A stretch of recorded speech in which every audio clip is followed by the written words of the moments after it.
The first punch landed before anyone realized the kid wasn't lying.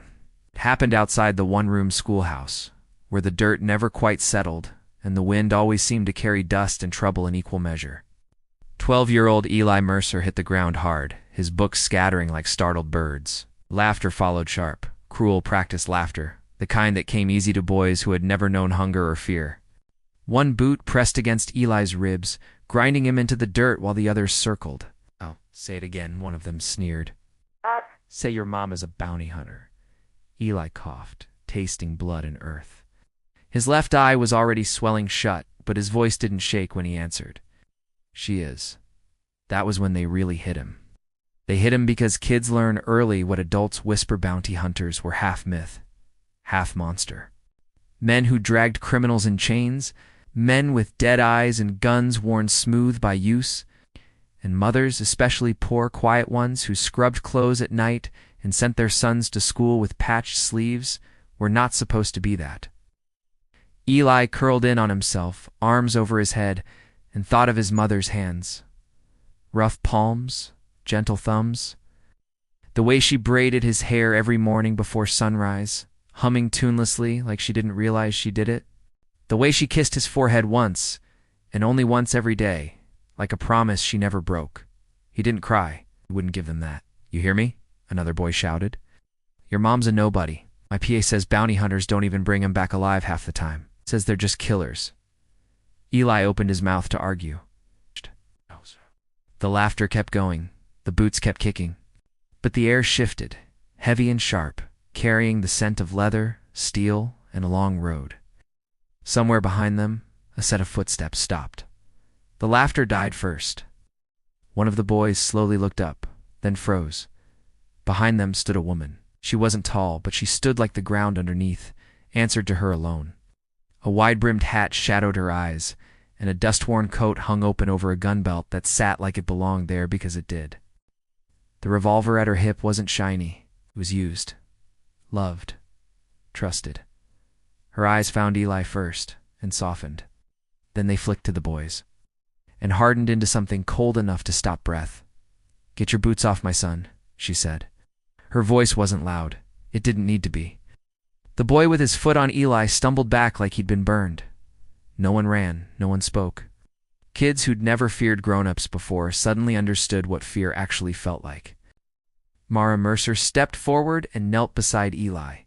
She didn't rush. She didn't panic. She checked him the way she'd done 100 times before on the trail hands. Steady eyes, clinical, heartbreaking in silence. Bruised ribs, split lip. No broken bone she could feel. She helped him sit up, wiped the blood from his mouth with her sleeve, and pressed a gentle hand to his cheek. "I told you not to get in fights," she said quietly. "They started it," Eli whispered. She stood. The boys backed away as a group, like a herd sensing a predator too close.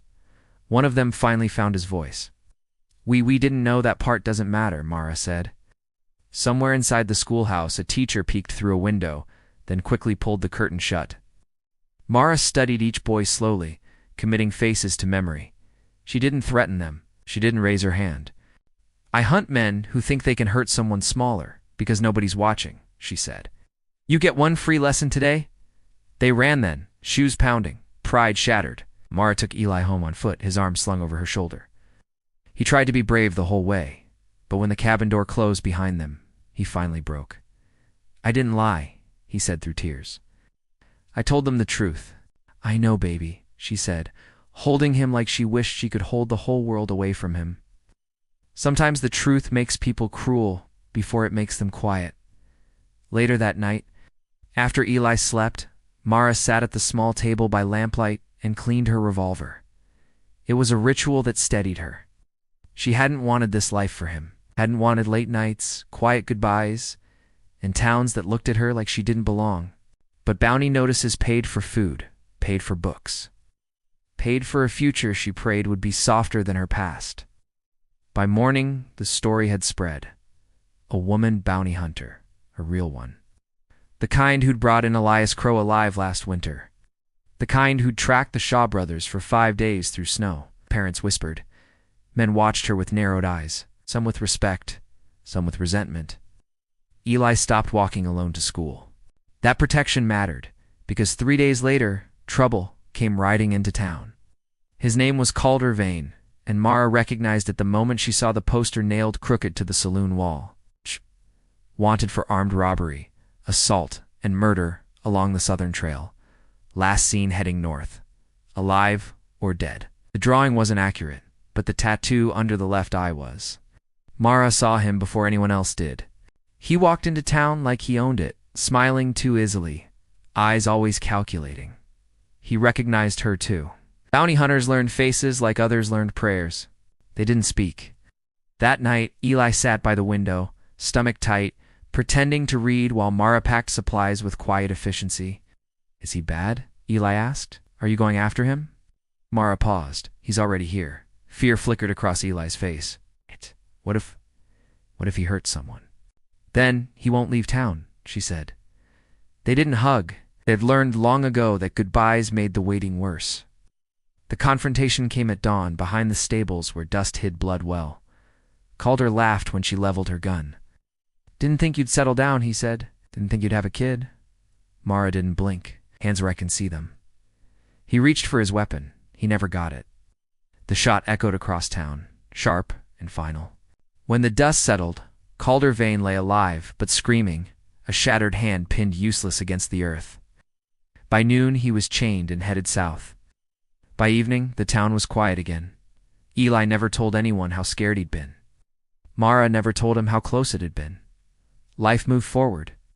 Months passed, bruises faded, confidence returned.